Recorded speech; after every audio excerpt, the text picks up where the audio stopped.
행운과 재운을 키우는 7가지 기술. 오늘은 그 6번째, 나는 나를 믿는다. 미국의 어느 마을에 가뭄이 극심해서 온 땅이 다 갈라지고 농사를 망치고 있을 때의 이야기다.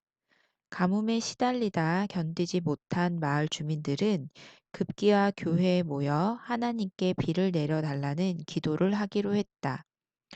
모든 마을 사람들이 땡볕이 내리쬐는 길을 걸어 교회로 가고 있었다.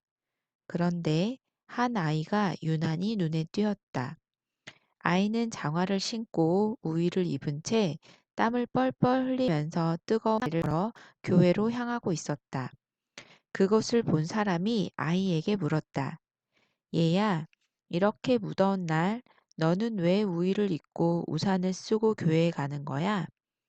아이는 아무 일도 아니라는 듯이 천연덕스럽게 말했다. 지금 비가 오게 해달라고 기도를 하러 가는 중이잖아요. 그러니까 곧 비가 올 거예요. 비를 피하려면 당연히 우산이 있어야죠. 어른들은 아이에게 할 말을 잃었고 스스로를 믿지 못한 자신들이 부끄러웠다. 이 아이는 기도를 하면 비가 내릴 것이라는 사실을 확고하게 믿고 있었다. 하지만 마을 사람들은 비를 내려달라고 기도하기 위해 모이면서도 비가 쏟아질 것이라는 믿음을 진심으로 갖지 않았던 것이다. 이 아이처럼 티끌없이 맑은 마음으로 기도를 하면 그 소망은 반드시 이루어진다는 것이 운명의 법칙이다. 중국 선불교에 백척간두 진일보라는 경구가 있다. 백척 높이의 대나무 끝에 서서 한 걸음 더 내딛어야 깨달음의 경지에 이른다는 뜻이다. 생사가 걸려 있는 백척간두에서 한 걸음 더 나간다는 말은 곧 생사를 초월한 경지에 이른다는 뜻이다. 자신에 대한 절대적인 믿음 없이는 불가능한 일이다. 우리의 세속에서도 믿음이 생사를 가르는 일은 흔하다. 이처럼 자신에 대한 믿음은 생사를 걸 만큼 무거운 것이어야 한다.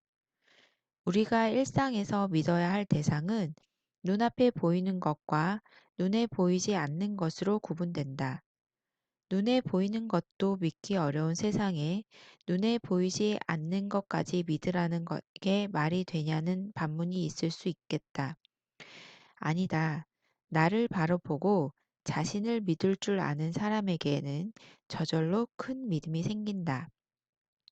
부자가 되고 성공을 하기 위해서는 나를 믿어야 하고 남을 믿어야 하고 운의 과학적인 법칙을 믿어야 한다.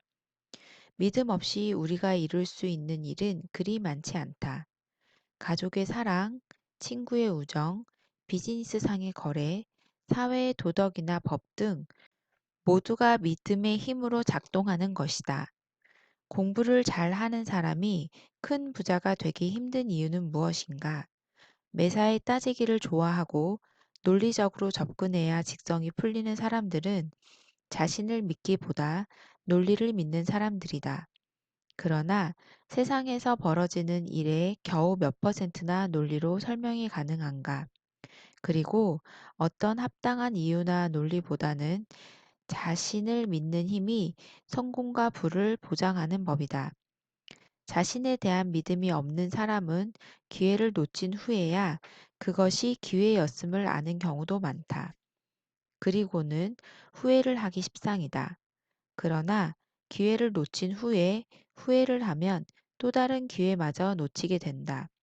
내가 무엇을 원하는지도 모른 채 그저 이런저런 행운이 드나들면서 숨바꼭질만 하는 꼴이다.